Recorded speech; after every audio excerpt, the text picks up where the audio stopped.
शिव ज्योति बिंदु का या शिवलिंग का कोई चित्र नहीं है। चित्र उसे कहा जाता है जिसमें नाक, आंख, कान, मुंह, हाथ, पांव, सारा शरीर दिखाया जाता है, तो उसे क्या कहते हैं? है चित्र। और ये क्या है? ये विचित्र है। इसलिए वो बोलता है मुझे प्रकृति का आधार लेना पड़ता है। क्या कहा है? काहे के लिए? चरित्र खेड़ने के लिए। कब आधार लिया?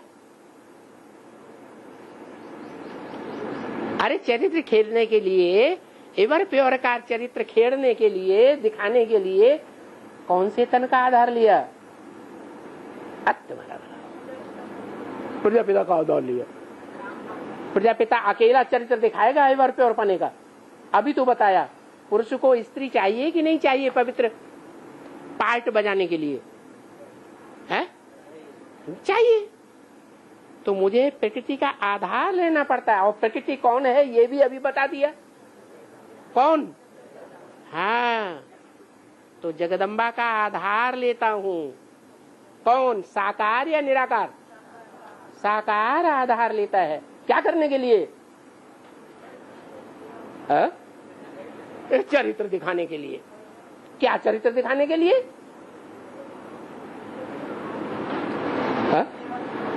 केवर प्योर का पवित्र पार्ट क्या बजाया? यानी इनका जो 5 तत्वों का जो शरीर बना हुआ है, इनका मुझे आधार लेना पड़ता है। इनका माने 2 का क्यों कहा, इसका क्यों नहीं कहा?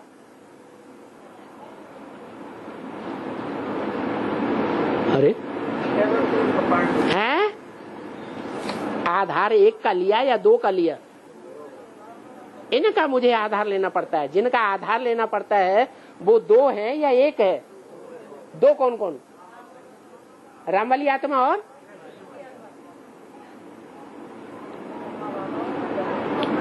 जो ज्योति बिंदु शिव है, बिना शरीर के आधार लिए चरित्र बजाती है। वो तो पहले ही बता दिया। यहां बात किसकी हो रही है? फिर सुनो दोबारा। बाबा ने समझाया है कि ब्रह्मा विष्णु शंकर देवताओं का भी चित्र है, लेकिन मेरा कोई चित्र नहीं है।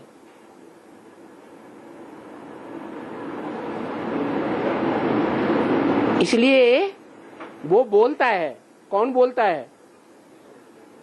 शिव ज्योति बिंदु बोलता है मुझे प्रकृति का आधार लेना पड़ता है। क्या? एवर प्योर का पार्ट बजाने के लिए मुझे प्रकृति का आधार, और प्रकृति चैतन्य या जड़, कोई चैतन्य है जिसका आधार लेना पड़ता है। तो कौन हुआ? अरे 76 में किसका आधार लिया है? जगदम्बा का आधार लिया ना। साकार शरीर ने साकार जगदम्बा का आधार लिया या नहीं लिया? लिया। कहते रहते हैं कि बच्चे अभी देह सहित जो भी तुम्हारे संबंध हैं, क्या कहा? अपनी देह को भी भूल जाओ और देह के जो तुम्हारे संबंध हैं, चाहे पति है, चाहे पिता है, चाहे पुत्र है, मेरे से जब संबंध जोड़ते हो तो क्या करो? उन सब संबंधों को भूल जाओ। भूल जाओ नहीं, भूलते जाओ। क्या? एकदम नहीं भूल पाएंगे, प्रैक्टिस करनी पड़ेगी।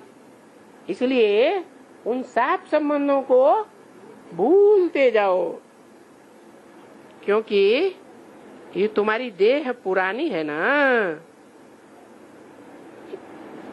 कितनी पुरानी है? ये पतित देह 63 जन्म पुरानी है। 63 जन्मों से जन्म लेते लेते ये पतित चोला रिजल्ट में मिला है। तो प्रैक्टिस करनी पड़ेगी कि नहीं करनी पड़ेगी? प्रैक्टिस करनी पड़ेगी पतित से पावन बनने की। इसलिए गीता में लिखा है अभ्यासेन तो कौन्तेय वैराग्येण च गृह्यते। अभ्यास करना पड़े। क्या क्या अभ्यास करना पड़े? है आत्मिक स्थिति बनाने का। क्या बैठ जाए ऐसे बैठ के योग लगाना, ये कोई कर्म योग है? ये कोई कर्म योग नहीं। कर्मयोगी किसे कहा जाता है? कर्म इंद्रियों से कर्म भी करे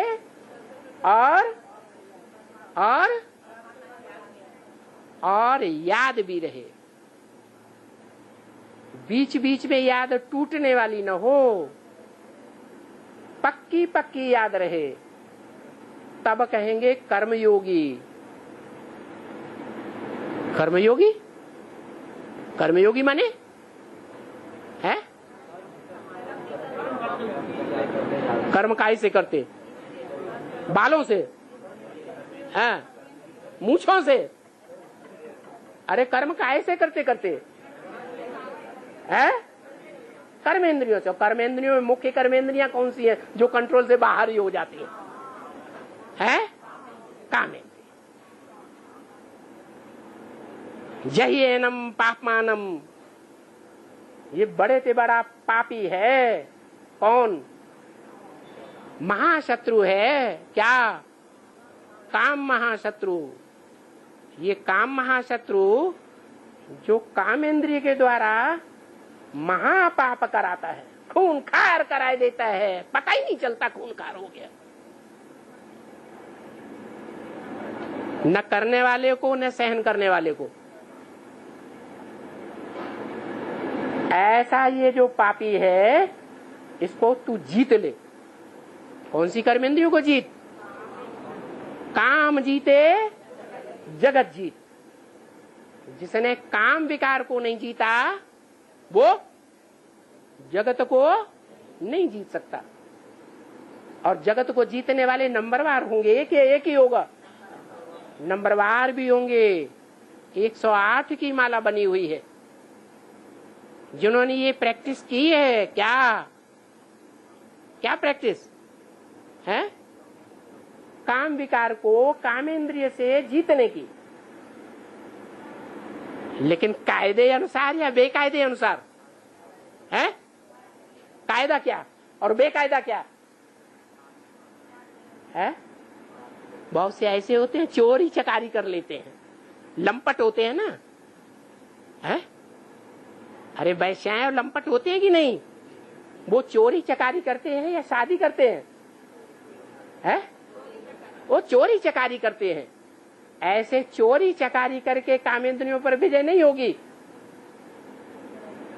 क्या? श्रीमत के बरखिलाफ कोई भी काम किया तो धर्मराज के भी दंडे खाएंगे। और यहाँ ब्राह्मणों की दुनिया में भी नीची नजर से देखे जाएंगे। क्यों? क्योंकि बाप ने कहा है कि सब ब्राह्मणों की दुनिया में चाहे बाहर की दुनिया में कोई की भी छुपी हुई नहीं रहेगी। सब का सब कुछ प्रत्यक्ष हो जाएगा।